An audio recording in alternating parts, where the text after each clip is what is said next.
Assalamualaikum warahmatullahi wabarakatuh. A'udzubillahi minasyaitonir rajim. Bismillahirrahmanirrahim. Alhamdulillahirabbil alamin. Wassalatu wassalamu ala asyrafil anbiya'i wal mursalin sayyidina maulana wa nabiyyina wa habibina wa syafi'ina wa qudwatina wa uswatina Muhammadin sallallahu alaihi wasallam wa ala alihi wa ashabihi ajma'in. Allahumma faqihna fid din وافتح علينا فتوح العارفين واجعل أعمالنا خالصة لوجهك الكريم يا أرحم الراحمين. اللهم افتح علينا حكمتك وانشر علينا من خزائن رحمتك يا أرحم الراحمين. رب اشرح لي صدري ويسر لي أمري واحلل عقدة من لساني يفقهوا قولي والحمد لله رب العالمين آمين.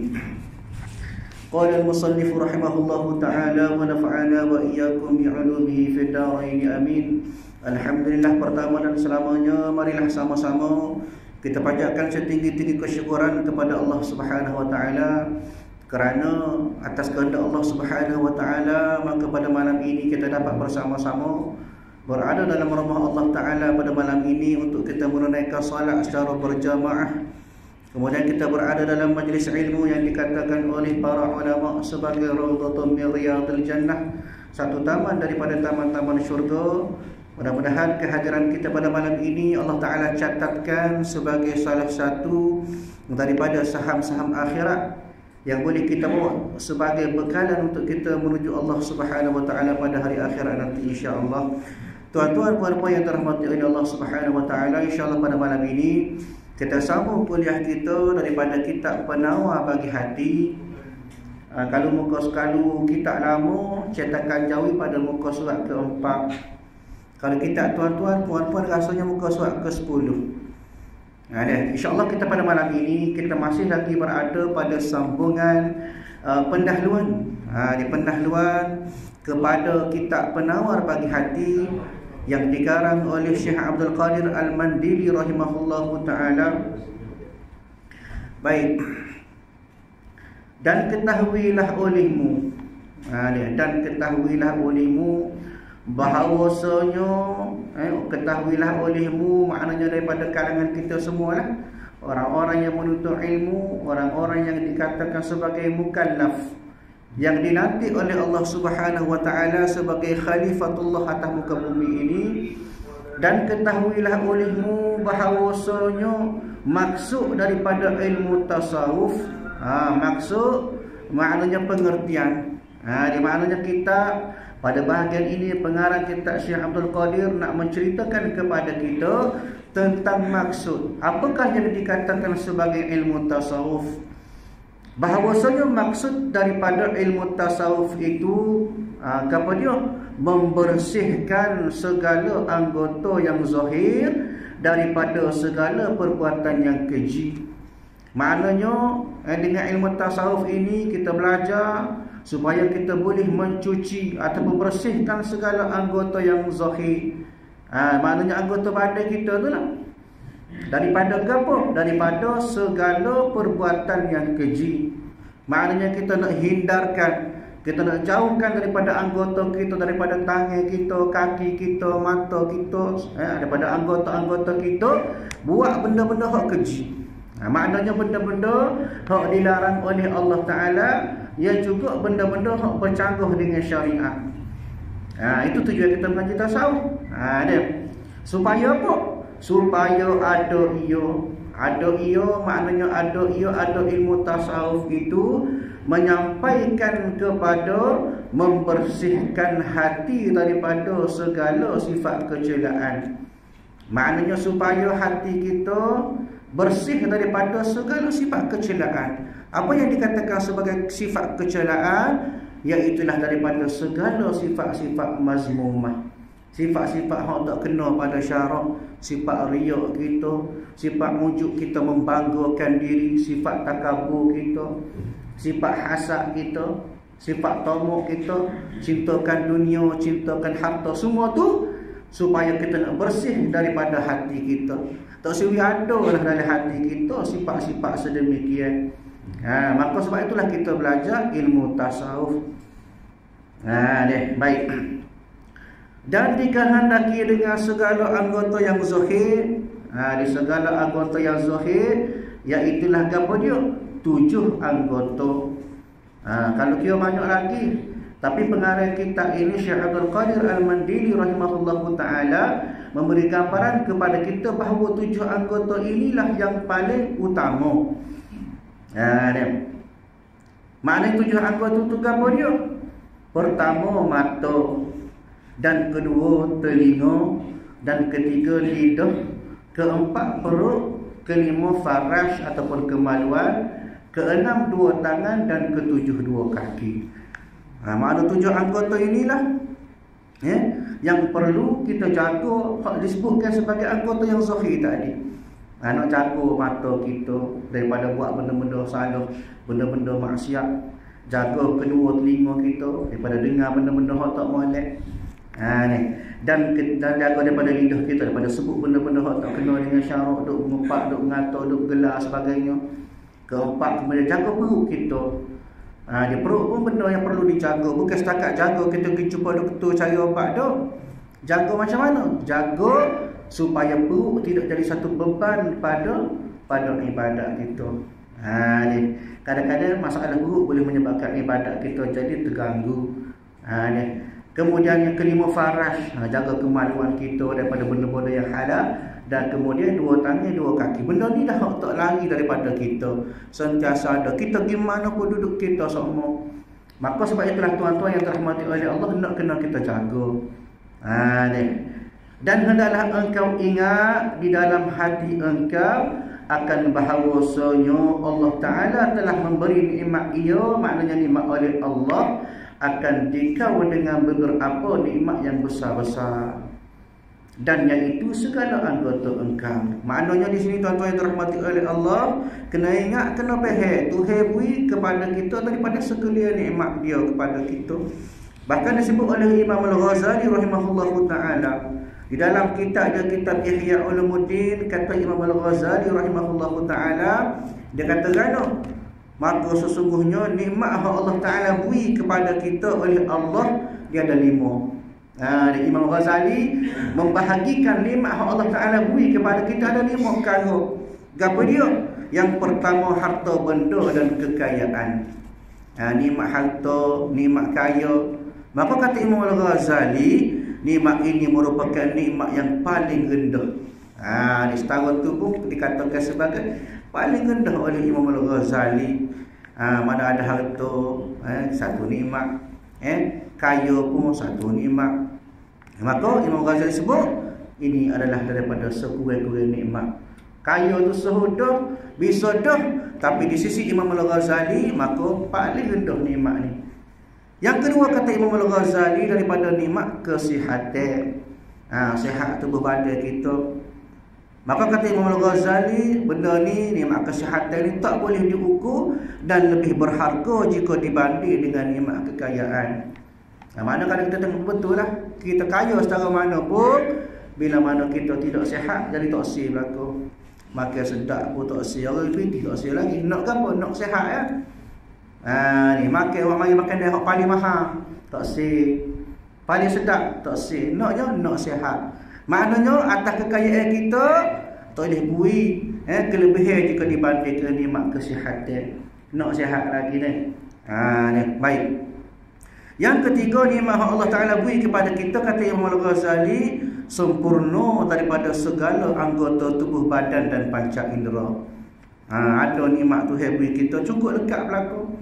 Ada tangan, ada kaki, ada mata, hidung, semua cukup lekat pada kita.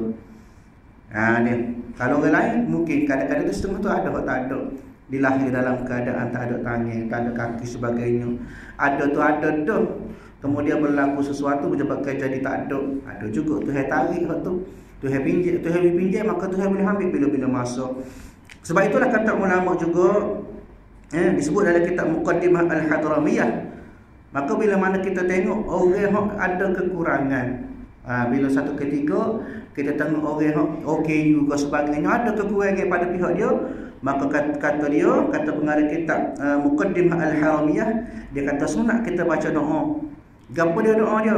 Alhamdulillahilladzi afani mimma btalaka bihi wa faddalani ala kathirin mimman khalaqna tafdila. Ni. Maknanya doa tu yang bermaksud segala puji bagi Allah yang telah mengafiatkan aku daripada apa yang Allah Taala uji dengan dia. Dia tu Allah tu yang uji cara dia. Kita tu yang uji cara kita. Maka kadang-kadang nikmat kesihatan ini ataupun nikmat anggota tubuh badan ini Tuhan uji tak serupa. Ni. Dan telah memberi kelebihan kepadaku dalam kalangan ramai yang telah dia ciptakan. Maknanya dalam ramai Allah Ta'ala buat ni, kita ni antara manusia hak sempurna. Maka kata ulama, lepas pada kita baca doa, maka sunat kita sujud syukur. Sebagai tanda kita syukur kepada Allah Ta'ala atas sebab Allah Ta'ala beri sempurnakan nikmat dia pada kita atas anggota tadi. Tapi jangan syukur kepada dia, takut terasa pula. Maknanya susu-susu sikit. Itu salah satu kaifiat ataupun cara yang disebut oleh para ulama kepada kita bila mana kita nak bersyukur atas nikmat Allah Ta'ala beri kepada kita daripada cukup sempurna anggota kita. Sebab itu kata Imam Al-Ghazali tadi, nikmat yang ketiga ialah bila mana anggota kita cukup sempurna.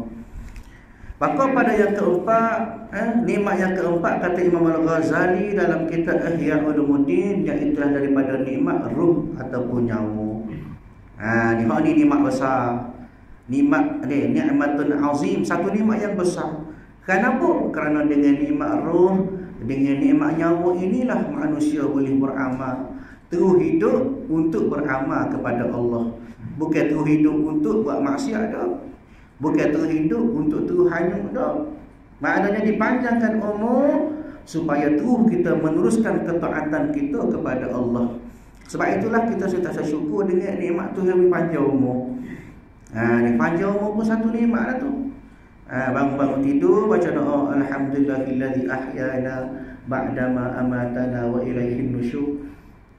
Ni maknanya alhamdulillahilladzi ahyana, segala puji bagi Allah yang telah menghidupkan kami ba'dama amatana, selepas bila mana kami dimatikan, wa ilaihin nusyur, dan kepada Allah Ta'ala jualah kita akan kembali. Satu doa sebagai satu tanda kita syukur. Bagaimana kita melihat sahabat-sahabat kita ramah meninggal masa tidur.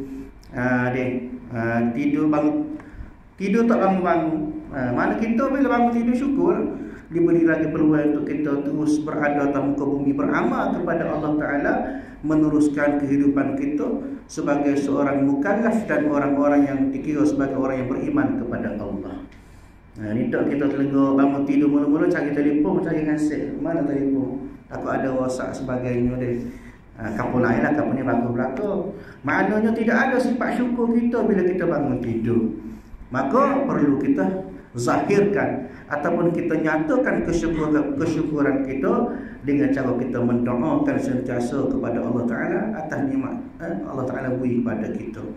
Dan yang terakhir kata Imam Al-Ghazali dalam kitab Ihya Ulumuddin, nikmat yang kelima iaitulah nikmat iman dan Islam. Kenapa? Inilah nikmat yang paling besar jika dibandingkan dengan semua nikmat yang Allah Ta'ala beri tadi, 4 tadi. Yang kelima inilah nikmat yang paling besar. Kenapa? Kerana nikmat iman dan nikmat Islam inilah yang menentukan tahap kita di sisi Allah Ta'ala. Kaya tak ada nilai di sisi Allah Ta'ala kalau tak kena cara. Bukan mahu kau kaya dok. Kaya tapi kena cara. Alhamdulillah. Dia kaya tapi dia sentiasa infak, sentiasa sedekah, tolong orang, bina masjid sebagainya. Maka itu satu cara yang baik, satu cara yang betul di sisi Allah Ta'ala. Maka dia ada nilai juga. Tapi bagi diberi kelebihan, diberi nikmat oleh Allah Ta'ala, sekiranya tidak guna betul-betul, maka tak ada nilai di sisi Allah. Melainkan dua nikmat besar ni, iman dan Islam. Dan iman Islam inilah juga nikmat yang akan menentukan kita bakal berada dalam syurga Allah Ta'ala ataupun tidak. Tak ada dua ni, tak satu mimpilah kita nak ada dalam syurga. Syarat nak masuk syurga kena Islam, itu yang pertama. Kemudian pada bab iman pula kata ulama, semakin kurang iman dia, maka semakin lama dia tu nak tunggu masuk syurga. Lepas tu duduk mana? Duduk dalam neraka dulu kan. ba'da azabin wa intas, pada azab ataupun keadaan penyiksaan yang agak lama. Selesai melakukan segala dosa-dosa yang dia buat dengan Allah Ta'ala, bila bersih, bila khalis anil dhunub, suci daripada dosa, maka baru boleh letak dalam syurga. Maka itulah sebenarnya antara nikmat yang diberi oleh Allah Ta'ala daripada 5 nikmat yang telah disebutkan oleh Imam Al-Ghazali dalam kitabnya Ihya Ulumuddin. Baik, kita sambung lagi dalam kitab. Yang wajib atas engkau memeliharanya, maknanya wajib atas engkau memelihara anggota tadi tu dan mensyukurkannya. Bukan setakat jaga, bukan setakat buku, bukan setakat kita tutup jaga molek tu, tapi dalam masa sama kita kena syukur, sentiasa syukur atas nikmat anggota yang Allah Ta'ala beri pada kita. Yang maknanya setiap benda kena syukur. Segala nikmat termasuk nikmat anggota. Kata Allah Subhanahu Wa Ta'ala, la in syakartum la azidannakum wa la in kafartum inna azabi lasyadid. Kata Allah, jika bersyukur, la in syakartum, bersyukur pada aku atas nikmat aku, la azidannakum, maka Tuhan akan tambah. Tambah lagu mana? Maknanya kalau nikmat tangan, kita syukur nikmat tangan, jadi 3 tangan dah. Syukur nikmat tangan, maka Allah Ta'ala beri tambah masuk macam mana? Tambah kesihatan atas tangan kita. Tangan kita sihat semua, segar, boleh angkat takbir, boleh semaya sebagainya. Begitu juga nikmat-nikmat lain. Di maknanya syukur, maka Allah Ta'ala akan tambah. Wala in kafartum, kata Allah Ta'ala, inna azabi lasyadid. Kalau kufur atas nikmat aku, maka kata Allah Ta'ala, sesungguhnya azab aku amat-amat pedih. Lagu mana cara kita syukur nikmat Allah Ta'ala? Mudah ya. Maknanya jangan buat yang Allah Ta'ala suruh, buat yang Allah Ta'ala lagi. Itu cara dia, sipir dia. Maka bila lagu tu gerenti, Allah Ta'ala marah selalu. Dikira sebagai orang tak syukur. Tuhan beri tangga, Tuhan beri nikmat, tapi kita tak syukur. Kita guna atas cara ataupun cara-cara yang tidak kena pada Allah Ta'ala nak. Maka dikira orang itu ialah orang-orang yang tidak mensyukurkan atas segala nikmat yang Allah Ta'ala beri pada kita. Kena jaga molek. Sebab itulah tuan-tuan yang dirahmati oleh Allah Ta'ala, kita kena ingat, bukan setakat kena jaga, kena syukur. Maka jika tiada memelihara akan dia oleh engkau, kalau salah kita tak jaga hak Tuhan beri pada kita, nescaya selagi jadi saksi semuanya atas engkau pada hari kiamat. Kita kena ingat, esok-esok dia lah akan jadi saksi pada kita. Maka pada saat itu mulut kita Tuhan tutup. Tuhan tutup mulut kita, tak boleh kacek. Lagu mana? Sebagaimana kata Allah Subhanahu Wa Ta'ala, firman Allah, al-yawma nakhtimu ala afwahihim wa tukallimuna aydihim wa tashhadu arjuluhum bima kanu yaksibun. Kata Allah daripada surah Yasin, ayat yang ke-65, maka Allah Ta'ala katakan, maka pada hari itu kami tutup mulut mereka. Maknanya Tuhan tak sebut kecek dah kita pada hari akhirat nanti. Bila mana ditanya, disoal daripada segala amal ibadat kita, Tuhan tutup mulut kita. Tak sebut kecek sepatah pun. Maka wa tukallimuna aydihim, maka kedua tangan mereka akan memberitahu kami. Tangan kecek. Di tangan kecek, tangan keroyak.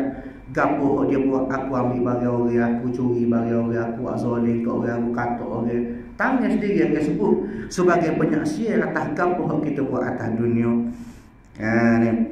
Wa arjuluhum bima kanu yaksibun. Begitu juga kaki. Kaki pun akan jadi saksi terhadap apa yang telah mereka usahakan atas dunia. Maka esok semua anggota badan kita akan jadi saksi belaka. Mulut tak boleh nak tipu. Kenapa? Kerana fitrah mulut akan biasa menipu dalam keadaan terdesak. Bila terpapuh, bila kena tekir segak, maka mulut ni pun maka mulut mudah untuk menipu. Sebab itulah Allah Ta'ala tutup mulut tu sebut kecek. Allah Ta'ala tahu dah lagu mana cara mulut kita, lagu mana kaedah mulut kita. Maka ditutup mulut dan anggota-anggota lain yang akan bersaksi atas segala benda yang kita buat atas dunia. Baik. Setiap anggota badan akan bercakap menyebut perbuatan jahat yang dilakukannya semasa di dunia. Sebab itu kena jaga mulai anggota kita. Jaga tangan, jaga kaki, semualah. Jangan terlibat dengan benda-benda yang boleh mendatangkan dosa, mendatangkan maksiat kepada Allah Ta'ala. Bagaimana Allah Ta'ala sebut juga dalam surah ataupun ayat-ayat yang lain, surah Al-Qiyamah Allah Ta'ala sebut juga. Kata Allah Ta'ala, balil insanu ala nafsihi basirah. Kata Allah, bahkan manusia itu anggotanya akan jadi saksi terhadap diri sendiri. Ini ayat lain tu sebut pula tu yang boleh pula ayatnya kena jaga anggota kita tu. Kemudian pada surah Al-Isra Allah Ta'ala sebut juga pada ayat 36, kata Allah Ta'ala, wala taqfu ma laysa laka bihi ilm innas sam'a wal basar wal fuad kullu ulaika kana anhu mas'ula. Dan janganlah kamu mengikut apa yang engkau tidak mempunyai pengetahuan mengenainya. Sesungguhnya pendengar kamu, penglihatan kamu, serta hati kamu, semua anggota-anggota tetap akan ditanya tentang apa yang dia buat. Masa tu kita tak ingat lagi dah. Dah kalau ada saksi dah. Saksi duduk di kita berlaku. Lepas tu berani lagi kita buat maksiat. Dia waktu tepuk dada tanya saudara. Fikir masing-masing boleh fikir sendiri. Lagu manakah kita.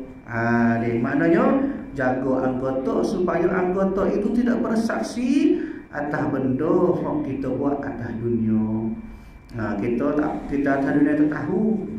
Kita tak nampak Tuhan nampak kita. Dia maknanya buat jahat kudun nusuk. Ada banyak benda kita susuk daripada Allah Ta'ala.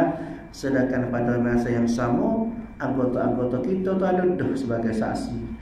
Sebab itu dia buat benda-benda jahat, benda-benda maksiat, maka fikir bahawasanya anggota kita ni lah akan jawab esok. Baik.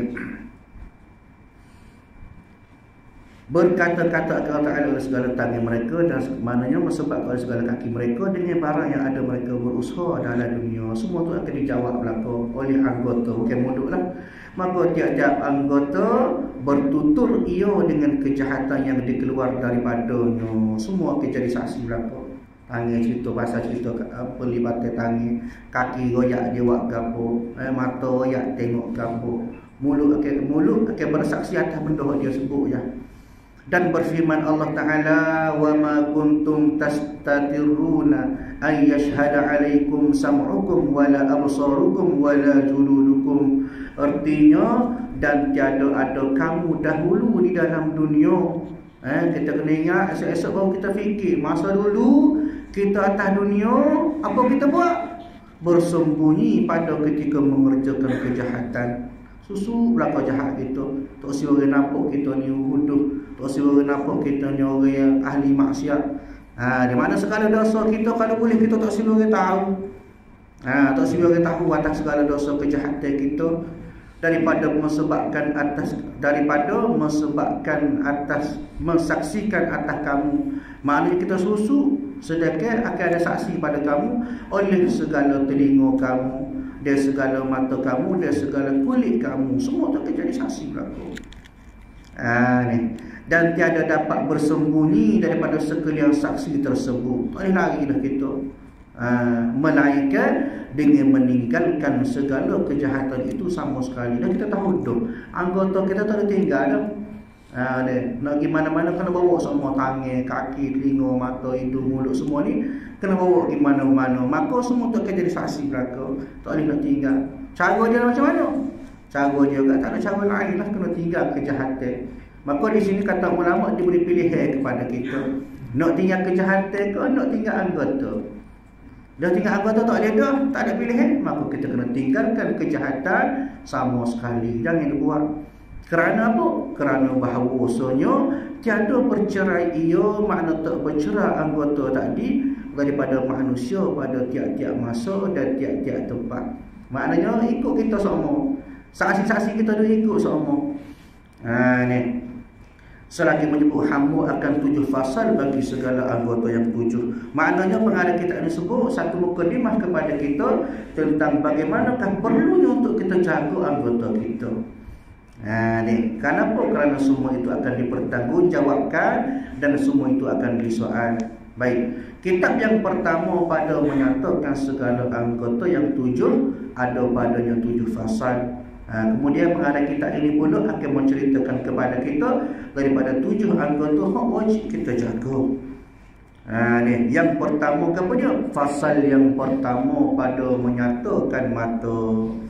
Dia mula-mula sekali perkara kita ada sebut bab mata, ketahuilah olehmu, maknanya orang yang menuntut ilmu, orang mengaji kitab, orang mengaji ilmu, bahawasanya mata engkau itu menjadikan dia oleh Allah Ta'ala.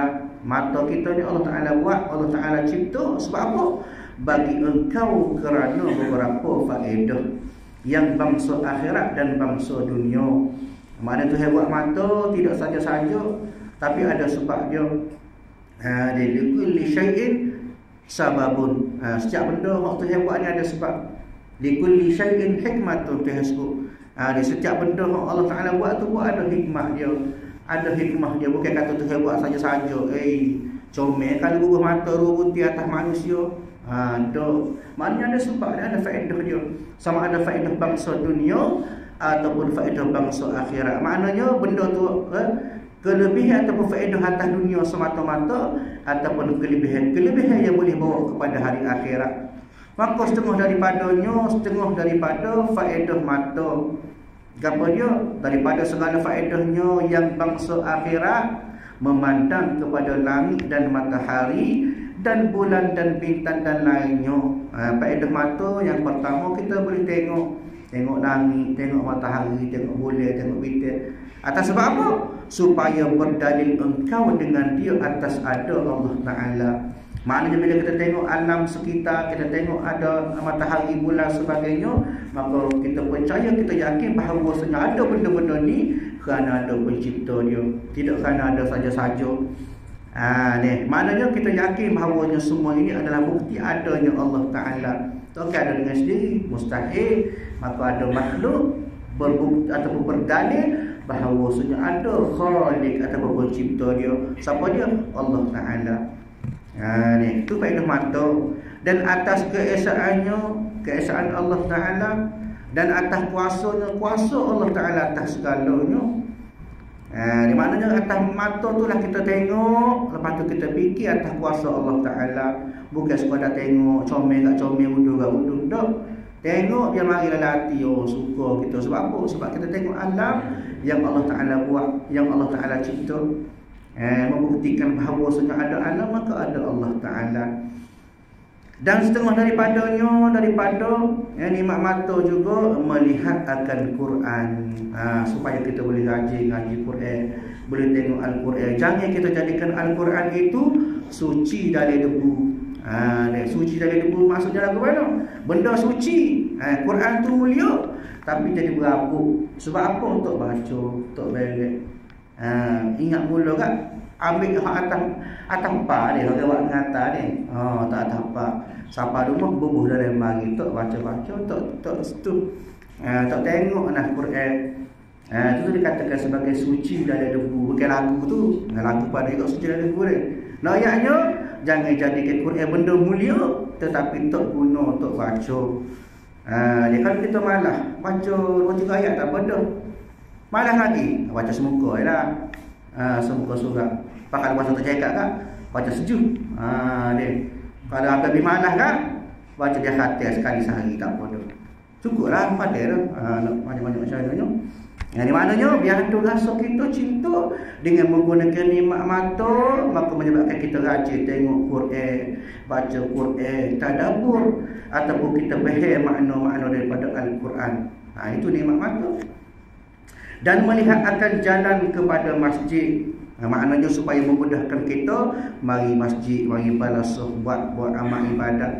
Maknanya tak sempat. Kenapa? Kerana ada nikmat mata yang Tuhan beri pada kita. Dan kepada tempat menuntut ilmu, nak pergi ngaji pun kena guna nikmat mata juga. Tak ada mata, masalah. Kena guna tulis braille untuk orang buta tu dia. Maknanya nikmat mata Tuhan beri boleh guna atas faedah-faedah yang besar. Boleh pergi masjid, boleh pergi tempat orang belajar ilmu. Itu panggil pada faedah-faedah ataupun kelebihan pada bangsa akhirat. Maknanya buat benda-benda ni bila sebut bangsa akhirat, maka boleh bawa kepada pahala. Dan setengah daripada faedahnya yang bangsa dunia. Orang ni atas manfaat dunia. Lagu mana? Melihat perusahaan engkau. Mana atas kerja buat kita sehari-hari. Kalau kita hijau nego, maknanya tengok bagian nego kita. Kalau kita hijau wak rumah, cara tengok seorang rumah. Tapi dengan syarat tidak jatuh pada maksiat lah. Mana tak hijau kita tu kita niat buat hijau kerana kita beribadat kepada Allah Ta'ala, nak cari nafkah anak bini kita sebagainya, maka baru berbetul dia dengan kehendak Allah Ta'ala.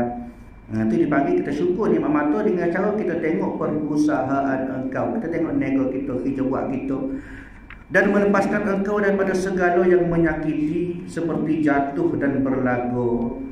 Ni pun atas faedah nikmat mata juga, jaga supaya kita tak cedera. Tuhan bersedah kepada kita, Tuhan sebut dalam Quran, kata Allah Subhanahu Wa Taala, wala tulqu bi aidikum ila tahlukah. Jangan kamu campurkan diri kamu ke dalam kebinasaan. Maka kata ulama, kebinasaan di sini ada dua. Yang pertama, kebinasaan dari segi tubuh badan kita, jangan beri luka, jangan beri cacat, jangan beri patuh sebagainya. Baru kita ni jaga daripada anggota kita tu dengan nikmat mata. Yang kedua kata ulama ialah bagaimana kita jaga diri kita daripada benda-benda yang boleh menyebabkan kita jadi makin jauh daripada Allah Ta'ala. Lebih-lebih lagi daripada benda-benda yang boleh buat kita jatuh kufur kepada Allah Ta'ala. Maknanya kena jaga diri kita. Mana jaga kita, jaga jasad kita dengan cara kita guna nikmat mata, batin molek, mengelak daripada accident, berlaku sebagainya. Maka hak ni semua adalah daripada manfaat nikmat mata yang Tuhan beri kepada kita. Baik. Dan bermula mensyukurkan mata itu, lagu mana cara kita syukur atas nikmat mata? Memelihara daripada mata tu tiap-tiap melihat yang haram. Ini pun kena jaga daripada tengok benda-benda hak haram, benda-benda hak tak kena dengan syarak. Apa dia? Seperti melihat perempuan. Perempuan dia ada tiga sikit tak disebut. Apa dia? Yang lain daripada isteri. Isteri boleh tengoklah. Bukan kata isteri boleh tengok. Mana isteri boleh tengoklah? Tak ada apa. Isteri tu halal. Hak tak boleh tengoknya yang haram. Mana yang lain daripada isteri? Yang kedua sahaya. Sahaya ni hamba lah. Hamba pun halal lah bagi tu dia kalau dulu-dulu. Dah ni tak ada hamba lah ni. Dan mahram. Mahramnya. Mahram jangan tukar dengan muhrim. Muhrim orang yang pakai ihram tu. Itu muhrim. Adapun mahram ialah yang haram kita kahwin. Maknanya perempuan-perempuan yang mahram mana kita halal tengoklah. Sebab apa? Pasal kita hukum haram tak boleh menikah dengan dia. Itu dipanggil perempuan yang mahram. Mahram kata ulama dia ada dua. Mahram mu'abbad dengan mahram mu'aqqad. Mu'abbad ni mahram kekal sampai bila-bila. Macam mak kita, adik-adik kita, memang tak boleh nikah sampai bila-bila lah. Mak kita, adik-adik kita sebagainya lah. Anak kita, itu panggil mahram mu'abbad, kekal sampai bila-bila. Adapun yang kedua kata ulama sebagai mahram mu'aqqad. Mahram mu'aqqad ni mahram yang sementara. Contohnya macam mana? Contoh ipar kita, adik ipar kita Tino, kita nikah dengan kakak dia, adik dia tu dipanggil sebagai adik ipar kita, maka dia bernamakan sebagai mahram mu'aqqad. Kerana apa? Kerana bila masa kita boleh kahwin, sekiranya kita bercerai dengan kakak dia, kita bercerai kakak dia, maka dengan dia pun jadi halal, boleh kahwin. Maka itu dipanggil sebagai mahram mu'aqqad. Maka hukum mana pun kena jaga pandangan kita. Jangan tengok selain daripada mahram kita. Mana halal nikah tak boleh tengok. Itu maksud dia. Dan seperti melihat akan muda belia dan seperti melihat akan aurat laki-laki. Maka di sini sebut laki-laki tapi termasuklah, tak kira lah aurat semualah, aurat laki-laki ke perempuan ke. Maka kalaulah kita melihat aurat lelaki, maka sama-sama lelaki tapi boleh menimbulkan syahwat, maka jatuh pada haram juga. Begitu juga perempuan sama perempuan. Hukumnya kaedah dia ada hak dia, tapi jika boleh bawa kepada benda tu lebih besar mudarat dia, maka jatuh pada haram juga. Dan satu lagi iaitulah aurat wal kafir. Wal kafir Maka aurat dia kita kena faham juga. Dikira sebagai orang kafir, aurat dia seperti aurat orang yang haram ataupun halal bagi kita juga. Contohnya kita orang perempuan, kita duduk serumah dengan orang kafir, duduk dengan Cina ke India ke tak kira lah. Jadi dia tu kafir, kita Islam. Maka hukum ni aurat kita kena jaga sebagaimana kita dengan orang yang lain juga, orang haram, orang halal kita nikah juga. Ini kita kena faham. Kadang-kadang ada berlaku kan di universiti sebagainya, duduk sekali dengan, duduk semilik dengan orang bukan Islam, tapi aurat kita jaga. Kerana sama-sama perempuan kan, maka tak jaga aurat itu satu masalah. Maka benda ni perlu kita titik berat. Kenapa? Kerana bila tak jaga aurat maka berdosa juga. Sebagaimana aurat kita dengan lelaki yang lain, maka begitulah. Naknya supaya kita jaga daripada melihat aurat. Maka lazimkan olehmu akan memelihara kata-kata engkau, kerana firman Allah Ta'ala, qul lil mu'minin yaghuddu min absarihim wa yahfazu furujahum dzalika azka lahum innallaha khabirun bima yasnaun. Allah Ta'ala sebut, katakanlah wahai Muhammad kepada lelaki yang beriman supaya mereka menyekap pandangan mereka. Maka Allah Ta'ala persiapkan Nabi supaya kita supaya jaga pandangan mata kita dan memelihara kehormatan mereka. Yang demikian itu lebih suci bagi mereka. Sesungguhnya Allah Maha mengetahui apa yang mereka kerjakan. Tuan-tuan, apa yang dirahmati oleh Allah Subhanahu Wa Ta'ala, maka kesimpulan untuk kuliah kita pada malam ini, iaitulah kita kena jaga anggota kita daripada 7 anggota. Dan pada malam ini telah berkuliah kita sebut tentang mata, beberapa faedah mata dan beberapa perkara yang menjadi satu peringatan kepada kita supaya kita pakai jaga pandangan mata kita, biar melihat kepada benda-benda yang halal sahaja. Mudah-mudahan semua anggota-anggota kita dapat menjadi saksi tentang benda-benda yang baik kepada kita pada hari akhirat nanti, insya-Allah. Bahasa sakatulah kuliah kita pada malam ini. Kita sambung kuliah kita pada malam kuliah akan insya-Allah. A'udzubillahi minasyaitonir rajim. Alhamdulillahirabbil alamin. Wassalatu wassalamu ala asyrafil anbiya'i wal mursalin wa ala alihi wa ashabihi ajma'in. Allahumma inna nas'aluka ridhaka wal jannata wa na'udzubika min sakhatika wan nar. Allahumma innaka 'afuwun karimun tuhibbul 'afwa fa'fu 'anna wa 'an walidina wa 'an jami'il muslimina wal muslimati wal mu'minina wal mu'minat bi rahmatika ya arhamar rahimin. Allahumma rabbana atina fid dunya hasanah wa fil akhirati hasanah wa qina 'adzaban nar. Sallallahu ala sayyidina Muhammad wa ala alihi wa ashabihi ajma'in walhamdulillahi rabbil alamin. Assalamualaikum warahmatullahi wabarakatuh.